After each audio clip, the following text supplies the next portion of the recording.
आज अगर इस तरह दंगे हो रहे होते ना तो मैदान में आ जाते और खड़े हो जाते सामने। वो एक शख्स था जो भारत में खड़ा होकर मुसलमानों की पैरवी कर सकता था और पाकिस्तान में खड़ा होकर हिंदुओं की पैरवी कर सकता है। मिटा दे अपनी हस्ती को अगर कुछ मर्तबा चाहे कि ताना खाक में मिलकर गुले गुलजार होता है। तुम गलत दिशा में जा रहे हो नरेंद्र, कल पछताओगे। आज जहां हम हैं कल कोई और था। ये भी एक दौर है, वो भी एक दौर था। कितने और कितने चलेगा। फेसबुक पे लोग बहुत गालियां देते हैं। सारे साधु लोग मेरे से बहुत लड़ रहे हैं कि तुम देश के गद्दार हो गए हो, मुसलमानों के साथ खड़े हो। मैं आपसे पूछना चाहता हूँ, आप कौन जाति के हो नरेंद्र भाई? अगर मैं ये कहूँ हिंदू मुस्लिम सिख ईसाई समझो अपनी शान को, मजहब की दीवारों में मत बांटो हिंदुस्तान।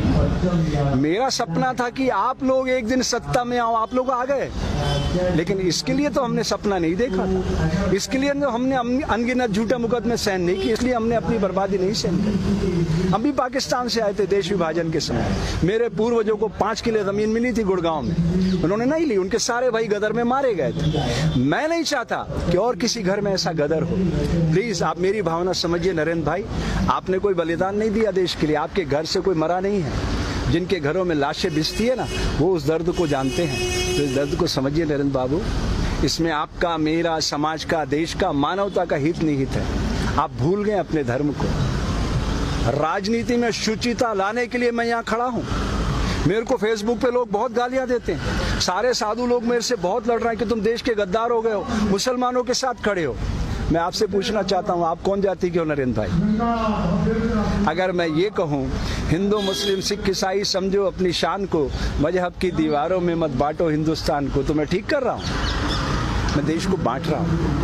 आप समझ रहे हो मेरी बात नरेंद्र बाबू? समझ रहे हो ना मैं हिंदू बनूं ना तुम मुसलमान बनो, मैं भी इंसान बनूं तुम भी इंसान बनो। यही सपना लेके आए थे ना आप, उस सपने को आकार दो ना।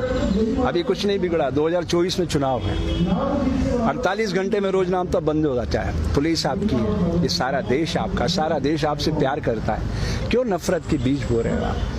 मैं अंत में इतना कहना चाहता हूं मेरे दोस्त नरेंद्र बाबू, प्रकृति सदैव हिंसा का फल दुख, दया का फल आनंद बरसाती रहती है। इसके खिलाफ मैं जानता हूं ये देश आपका कुछ नहीं बिगाड़ सकता, क्योंकि आपके पास 303 लोग। लेकिन उस कायनात की शक्ति को आप जानते हैं ना। आपको तो अच्छे से पता है अटल जी की मौत कैसे हुई। बोल दूं मीडिया पर, लाल टपकती रही। अंत में 2 दिनों तक आपने एम्स में छुपाए रखा उनकी मौत को, मालूम है ना? ऐसी मौत मरना चाहते हो क्या आप? अरे अच्छे इंसान बन के मरना, दुनिया रोए, हंसते हंसते जाइएगा। कबीरा जब हम पैदा हुए जग हंसे हम रोए, ऐसी करनी कर चलो हम हंसे जग रोए। ऐसे मरोगे लाल टपकाते टपकाते, आपको अच्छा नहीं लगेगा। ये राम मंदिर का सपने की स्क्रिप्ट किसने लिखी थी? अटल जी ने। उसके निदेशक कौन थे? आडवाणी जी। और आप उसके मार्केटिंग हेड थे, याद है ना? उसी रथ पे खड़े होकर चिल्लाते थे आप। मुझे तो एक एक दृश्य याद है। मुझे वो भी याद है 25 जून 1975 की रात, दरमियानी रात, जब कलेक्टर ने मुझे बुलाया था और आप आदिपुर भाग गए थे। मुझे एक एक दृश्य याद है नरेंद्र बाबू, मैं भूला नहीं हूँ। इसलिए आपको याद दिलाना चाहता हूँ दोस्त, ये समय फिर नहीं आएगा। जिन्हें शक हो वो करे और खुदाओं की तलाश, हम तो इंसान को दुनिया का खुदा कहते हैं। मिटा दे अपनी हस्ती को अगर कुछ मर्तबा चाहे कि ताना खाक में मिलकर गुले गुलजार होता है। तुम गलत दिशा में जा रहे हो नरेंद्र, कल पछताओगे।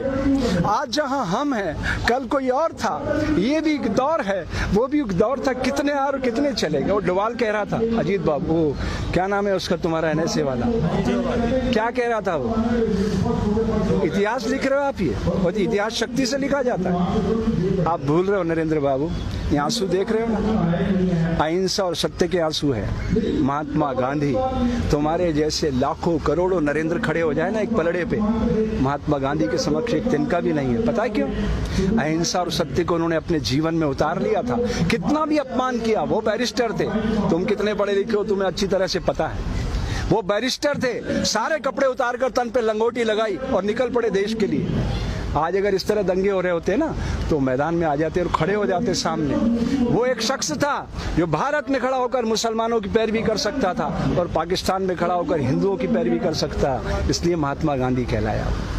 आप नहीं बन सकते इतिहास पुरुष, कूड़ेदान में फेंक दिए जाओ। इसलिए अपनी शक्ति को पहचानो दोस्त, आज नहीं तो कल। इस समय आपका इंतजार कर रहा है, अभी भी आत्मावलोकन का समय है। जय हिंद, जय भारत।